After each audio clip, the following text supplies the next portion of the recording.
Hi everyone, welcome back to Tricraftual channel.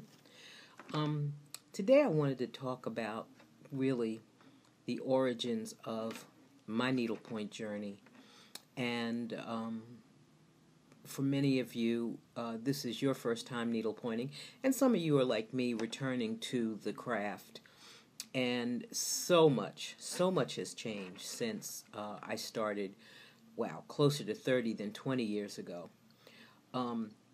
When I was taught to needlepoint, the first stitch that I was taught was the continental stitch, which is considered a tent stitch. And it's a great stitch when you first start needlepointing because it allows you to kind of compensate when your design areas are not clear or when you have to get into a small spot. Instead of trying to figure out a repetitive pattern in a stitch, you can do the continental stitch, and it fits pretty much anywhere on a needlepoint canvas. So for a lot of us, at least going back some years, it was the first stitch that we were taught. And there are still people who use the two main tent stitches, continental and basket weave, for all of their work. They don't use any other stitches, and that's okay. But there are so many creative stitches in needlepoint now, it's kind of a shame that they limit themselves to those stitches. But some people prefer it. So I wanted to show you a piece that I did probably 10, 12 years ago, before I stopped needlepointing and went on to other things for a while. And it is, there it is, correct.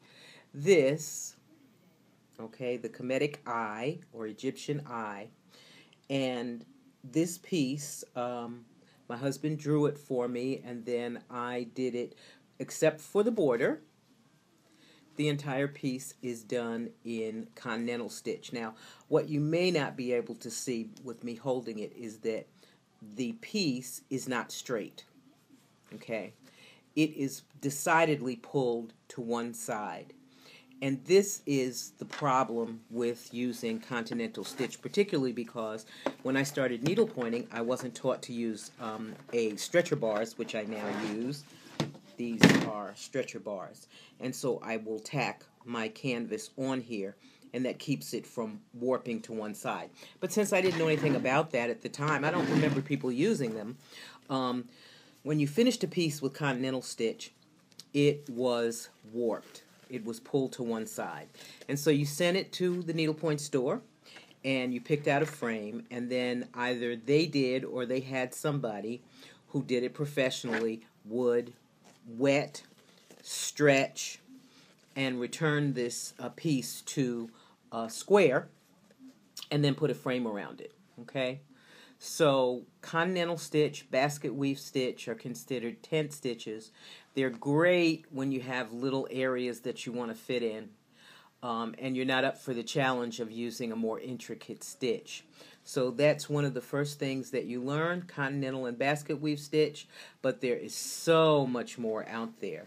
I would like you to look at, and we will go over other stitches along the way so that you can learn some of those really exciting stitches. That's all for now.